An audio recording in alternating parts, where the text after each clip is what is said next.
The Pittsburgh Penguins wasted another good effort by Sidney Crosby and blew a 4-0 lead to lose to the Colorado Avalanche. Hunter Hodies is here to talk about what went wrong for the Penguins and what the offseason will look like after another missed year of the playoffs. All that and more on today's Locked On NHL podcast. You're Locked On NHL, your daily podcast on the National Hockey League.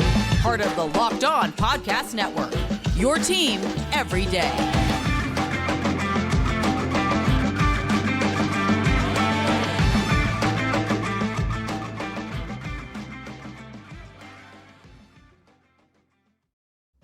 And welcome, everybody, to the Monday edition of the Locked On NHL podcast, part of the Locked On Podcast Network, your team every day. I want to thank everyone who makes Locked On NHL your first listen every day.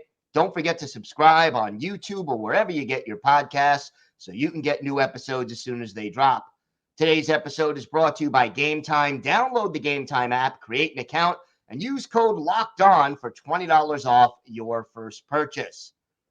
It is my pleasure to welcome a familiar face to Locked On NHL viewers and a familiar voice for our listeners, Hunter Hodies of Locked On Penguins. And Hunter, tough afternoon for the Pittsburgh Penguins. Up 4-0, lose in overtime to the Colorado Avalanche. What went wrong? Well, Gil, they took the foot off the gas pedal. They played a tremendous first period. That was probably their best first period they've played since December. They were all over the Avalanche. They won every puck battle. They were forechecking the hell out of the Avalanche, making them really defend in their own zone. You got goals from Brian Rust. Jesse Puljujarvi got his second goal of the season. And then even the first 10 minutes of the second period, I thought the first 25, 30 minutes, the Penguins were really good. You get the goal from Sidney Crosby. You get P.O. Joseph's first goal this season. Sidney Crosby had a 4-point day, and it all went to waste because this team cannot play a full 60 minutes. The final 25, 26 minutes of that game were fully dominated by the Avalanche. And once the Avs made it 4-1, I could tell that this was probably going to end in a disaster. I was holding out hope that if they could get to the second intermission up 4-1, they potentially could win this game. But also when the Avs made it 4-2 in the final minute of the second period, I'm like, okay, I don't see any way they don't blow this, considering they've blown quite a few leads entering the third period so far this season. And sure enough, they allow an early one in the third, and then they allow another one with less than 6 minutes to go before losing in overtime. But it's another failure of not playing a full 60 minutes and another failure of wasting a vintage Sidney Crosby performance. He deserves better than this right now. So what is it? I mean, besides the effort, what is this team lacking, or what is this team doing wrong? Not enough goal scoring. They also have three defensemen who aren't really that good, to be honest. I mean, Erik Karlsson, he's definitely a lightning rod between people in the fan base right now. I think he's been as advertised, but that's also just my opinion. I think people had unrealistic expectations for Erik Karlsson this season based on what he did in San Jose. He was always going to be, I think, pretty good, but he was never going to hit 100 points. Marcus Pettersson's great. Chris Letang, I think for the most part, has been pretty good for the Penguins, though he's also had a rotten last few weeks to a month, but I feel like the team has honestly been checked out ever since the trade deadline, a little bit before the deadline as well. Outside of that, the forward depth is just non-existent, and that was one of the biggest concerns I had heading into the season. Outside of the top six, where are the goals going to be scored? And yeah, you've had a good season from Lars Eller. I like that. Drew O'Connor has established himself as a decent third liner on this team. Yes, Puljujarvi's had a couple of goals. Valtteri Pustin's come up from Wilkes-Barre.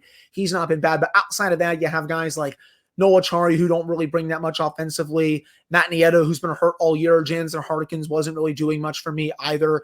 Jeff Carter, this is probably his last year with the Penguins anyway, but when he's in the lineup, he's mostly not doing much either. They just have too much dead weight in the lineup this year, and it's been really hampering them as well. And speaking of, Riley Smith, I liked the move at the time. I thought it made a lot of sense pairing him with Evgeny Malkin. They'd be deadly off the rush, but Riley has just really not fit in for most of the season. I think you could see him get moved at the draft. So a lot of the moves that Kyle Dubas made over the summer have just not panned out. And some of them I figured would not pan out, but others I did not see coming, like the Riley Smith one. And you can maybe call the Karlsson one disappointing, but I still would make that trade every single day, and I'd rather watch him over freaking Mikhail Granlund, Jan Ruda, Jeff Petrie, and Casey DeSmith. So those are a couple of the issues. And then the coaching staff. I really do feel like this team needs a new voice behind the bench. I have been a big fan of Mike Sullivan for a long time, but I think there needs to be a mutual parting of ways between the two sides this offseason and bring in a new coach that can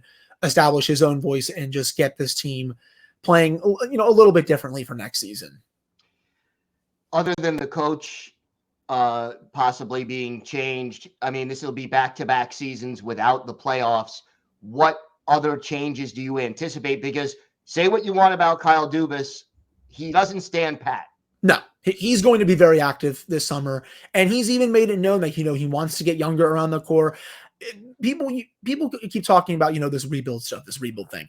I don't think the Penguins are rebuilding this summer. I think what they're going to do is a very aggressive retool to try and at least make the dance for next season, because Sidney Crosby still has a year left on his contract. And people can say what they want, Gil. Sidney Crosby is going to sign an extension with the Penguins this summer, and I think it's going to happen on July 1st. I have not been told that at all, but I really do think that extension is coming on July 1, and it's going to be maybe a 2 to 3 year deal. He can finish his career here, and then he can go off and retire along with Gino Malkin and Chris Letang. That is what is 99.999% chance of going to happen. And if you do sign him, which again, I think that will happen, you owe it to him to try and get back to the playoffs next year. I don't want 2 years ago to be the final time I see Sidney Crosby playing a playoff game in a Penguin uniform. He deserves to get back to the playoffs after everything he has done this season. He's at a point per game yet again, continuing, to try and make NHL history. You owe it especially to him to aggressively retool this team and to make moves to better surround the core. That's been one of the biggest things the Penguins have not gotten right these last 2 years.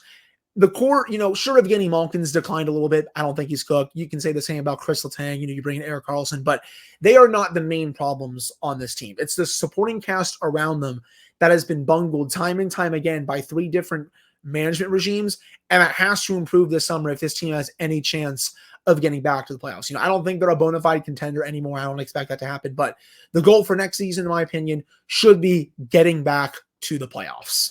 You mentioned an extension for Crosby being 99.999% likely. How many years do you anticipate that extension being? 2 to 3. I think he's going to finish his career here. He could be superstitious and just ask for $8.7 million per year again, because that's the money he's making on his current deal right now when he signed that 12-year extension a long time ago. But, if he wants a raise, they'll just give it to him. He's Sidney Crosby over here. But I'm thinking a 2 to 3 year extension right now. And, I totally get it. Sidney Crosby, face of the franchise, all-time great player, but is trying to sneak into the playoffs one more time for Sidney Crosby what's in the best interest of the franchise long-term? I understand what you're saying. I think it's a fair question. I think as long as Sid is playing at this level, you owe it to him to try. And, he's continuing to show why he is one of the 10 best players in the league. And I would probably argue top 5, but I'm also maybe putting a little bit of my own bias in there. He's not Connor McDavid or Nathan McKinnon out here, people, but I still think he's one of the best players in the league. I think you can look at that as a short-term thing, but also build for the future. That's kind of what you're seeing from Kyle Dubas with the Jake Gensel trade. I was a bit sour on the deal at the time, but I've warmed up to it a little bit more as the last couple weeks have gone by. I've really liked the play of Michael Bunting, especially. He's kind of a little bit of a rat that the Penguins haven't had in quite a while, like a very mini version of Patrick Hornquist that will drive opposing netminders crazy. You got the prospects back in the Gensel trade, which I know they're completely unknowns, but if you can hit on one of them, that's big. The biggest thing is, getting younger talent to surround Crosby for the next couple of years, but also for the foreseeable future as you transition into a rebuild. Everyone knows the rebuild for this team is going to be bad. That's the price you have to pay. When you win 3 Stanley Cups, you go to 4 finals, you go to 5 Eastern Conference finals. Every team has to go through it. But I just don't want to start a rebuild earlier than I have to. And I think as long as Sid is at this level, and I think he will be for next season, even though he'll be another year older, you owe it to him to try to get this team back in the playoffs. And I think that's what Kyle Dubas is going to do this summer. At least that's what he was talking about when he made the Gensel trade and all the other moves at the deadline. All right, Hunter, why don't you tell our viewers and our listeners where they could find the podcast and where they could find you on social media? Yeah, you can follow the Locked On Penguins podcast wherever you get your podcasts, Apple, Spotify, YouTube, Amazon Music, Sirius XM. I host it with my co-host, Patrick Tamp. You can follow him on Twitter at @SinForWet. And to everyone out there, I do host the Thursday NHL Power Rankings for the Locked On NHL show with Nick Zararis.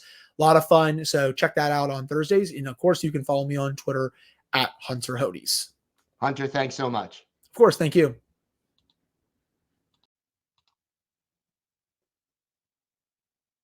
Today's episode is brought to you by Sleeper. Regardless of where your favorite team is in the standings, I want to remind you that you can win big playing daily fantasy hockey on Sleeper, the official daily fantasy app of the Locked On NHL Network.